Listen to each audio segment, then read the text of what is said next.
When the clock struck 2020, I was sure we were overdue a great year for boxing. The last for me was 2017, and I thought 2020 was just going to knock it out of the park. There were going to be unifications, there were going to be really pay-per-view worthy main events. It was all going to come together. Of course, it didn't. It wasn't just boxing, it was everything. The problem is that 2021 has dropped the ball again. So many big fights that should have happened haven't. And many fights that have been scheduled have been postponed as a result of fighters contracting COVID. It seems to be happening almost every other week. That is to say nothing of all these horrible freak show geriatric pay-per-views or whatever they are, whether you have to pay for them. Horrendous. I don't even want to name the people who have been involved in them.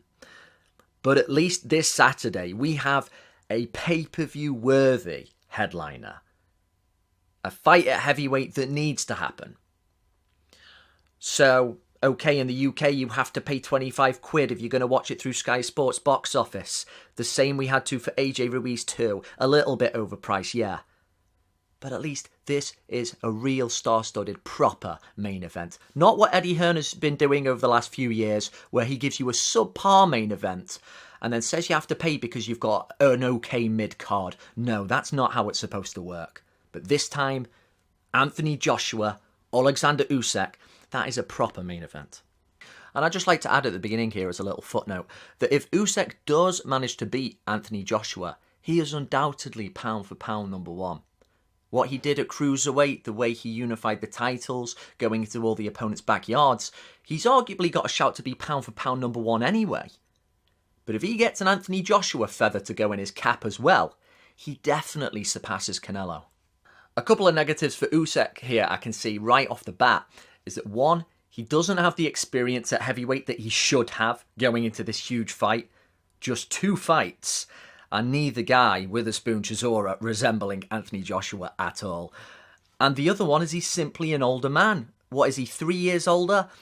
When you're the smaller guy who's going to be relying on speed and movement, you really want to be the younger guy with the fresher legs.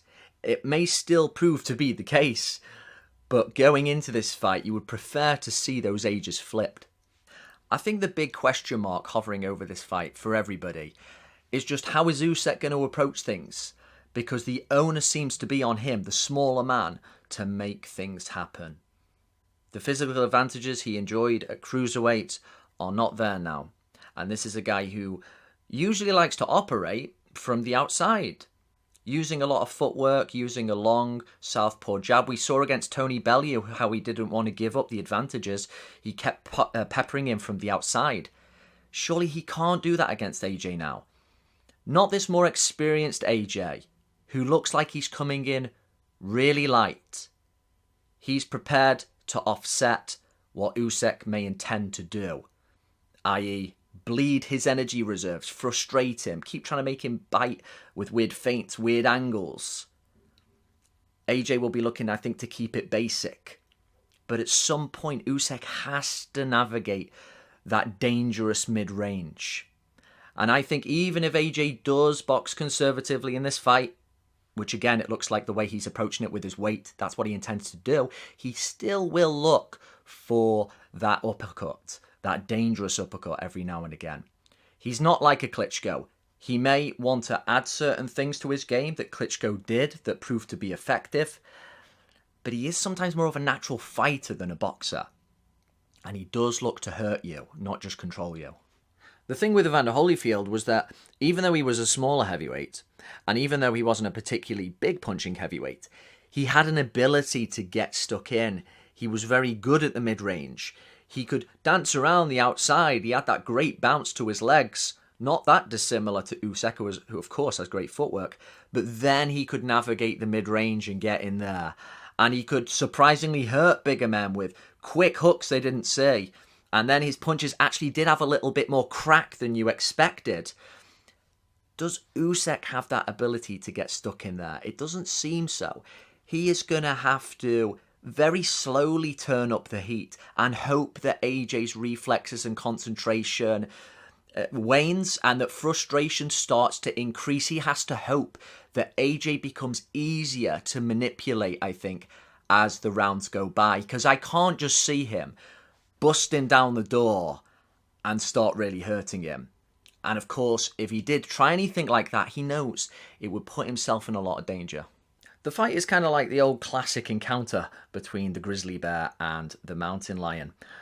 Usyk is going to bring into the ring with him those advantages. He's more lithe, he's more agile, he's definitely got a better boxing brain. But does he have the style to exploit what we know are AJ's weaknesses? A bit hittable, can gas, doesn't always handle out-and-out pressure that well. Does that sound like the kind of thing that Usyk brings, though? And this isn't just a juvenile bear. He's had his scars. He's processed loss. Perhaps he is a bit vulnerable at times, and he has looked a bit shaky after the Ruiz ordeal. But I think he's added some strings to his bow as well.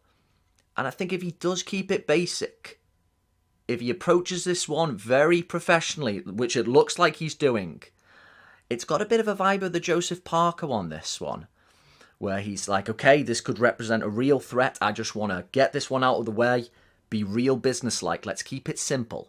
Let's maybe even bring in a spoiler-like clinch, Klitschko style. And like the Joseph Parker fight, this may very well prove to be a forgettable, a boring encounter. We hope not, but it just seems to have a bit of that flavour to it. AJ is going to want to win. He is going to want to have the fury and possibly even the Wilder fights. Let's keep praying, eh? But in order to do that, to give himself the best shot, he's going to want a basic jab, a good check uppercut, a few clinches here and there, and to maintain razor-sharp concentration levels throughout, to try and shut down all of Usyk's complexity. Weighing up everything I know about both guys, and the things I don't fully know about Usyk at heavyweight, I have to go with Joshua to get this one by something like a majority decision. Having listened to another couple of boxing channels giving their 2 cents on this fight, it appears that maybe AJ by decision is the popular pick, but I would particularly like to hear from those who are picking Usyk, those who feel strongly about it perhaps. What is he going to exploit here? Certain shots? Are there certain feints that AJ falls for? Perhaps some of the ones that Povetkin was able to interject early on in their fight? How is the Ukrainian going to take down this big old bear? And has anyone even got a specific round?